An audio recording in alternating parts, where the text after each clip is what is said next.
These are called osforatums, which is basically formed bronze. And these were minted between the 6th and 4th century BC. And this one actually is coming up in the Neville auction in London.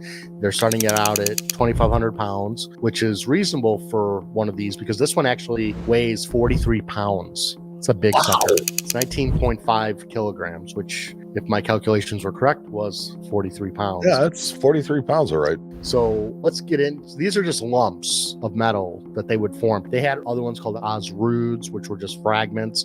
They had tools and other things like that. Mike, if you want to go to the next slide, a couple shows back, C&G had this copper oxide piece that we profiled. It ended up bringing 170,000 hammer. That's my foot next to it. That's how big it is. Insane. That's how big it is. That's it is insane. huge. This is just a piece of rock. It just shows you how it's a piece of metal. it just shows you how important the Bronze Age was, right? But this thing weighs 60 pounds. It's a mammoth. That's a big one. Yeah, it's a big one. There's no doubt about it. So if you go to the next slide, I borrowed the one image on the left is from Forum Ancient Coins.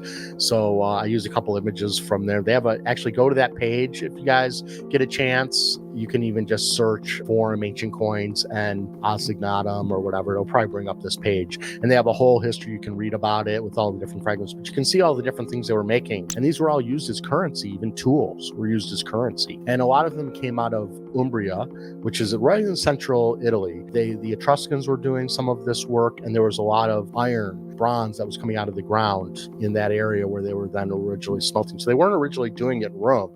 They were doing it in the middle of Italy. And so if you go to the next slide, you can see this. I borrowed this from them as well because I thought it was an interesting image here where, the early Italians, they were very much agriculturally driven. And so they would use the barter system like a lot of people did before coinage began in Rome. And so here you can see where they actually have kind of a breakdown of what an ox would cost, and then break down from there some of the smaller denominations of lumps that they would use. So it's kind of cool to see it in this relationship here. So sheep were only worth 1/10 of what an ox was.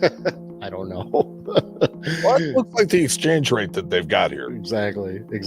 So if you go to the next slide, when I was looking at this originally, I was looking at myself like, okay, well, this piece in Neville came out of a Roma sale. So then I went to Coin Archives, I brought up the Roma listing, and here it is. They were listing it at 20,000 pounds estimate, and it went unsold. This was only last year. So then you're like, okay, so now they're starting out at 2,500. So they're not really sure what this thing is worth, right? Right, but it's going to bring something. Right. And then in the Roma sale, they quote this sale in Oslo, in Norway, where it was a comparable piece, 45 pounds, and this one brought 53,000 hammer. And so whenever an auction house, and guys realize this, when somebody's asking, so they were putting it out at 20, Roma was putting it out at 20,000, but then they're quoting this one that brought over 50,000, right? When somebody's unsure about what a piece is worth and they think they're stretching, they usually will quote the highest price of another one selling that's much, much higher to give you a warm, fuzzy feeling. So just realize, because even at Burke, we do that sometimes too, because we want to justify our pricing, right? And we want to be like, well, why is it so expensive? Like, well, look at this one, it's sold. So we just put it in the listing. Sure. So realize that, guys, sometimes. So obviously it didn't work because the Roma one didn't sell, and now they're offering it for 2,500. So if you go to the next slide, here are smaller. So this is the one in Oslo. Right. So this is a 35 pounder. And it's the one that they were quoting. So this is the one that brought over 50,000 and it's the most expensive one ever to sell, of course, as well.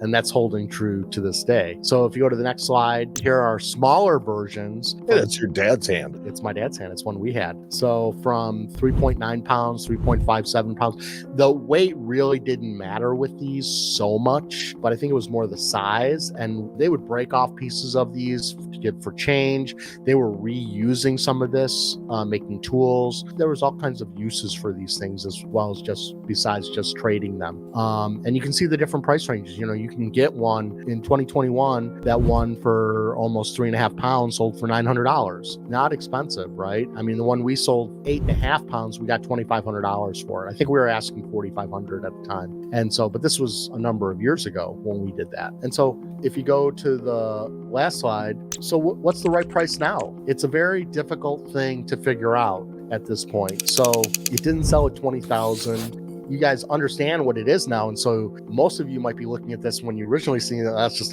a lump of crap, but then actively corroding. Right. But then you see the history of these things and now you get excited, right? Because this is pre-money, right? Yeah. And so this is what led to those bricks that then led to the famous Osgravs of early Rome. And so this is where it all started and where it was going to. And so if you're into collecting history and money, these are very important. And you can get the little Osrudes for like $300 to $400. There's little fragments. I think what a lot of people don't realize, and I didn't up until, you showed this to me, is that, this material, this bronze, was, it was something that would make your life better. It would improve your life. You could make tools from it. You could do all these things with it. So, just accumulating it in and of itself was like money. So yeah, it was very valuable. You could break pieces off for change. Yep. All that and stuff. It got people into realizing the use of money, and it got people in this area, and it got people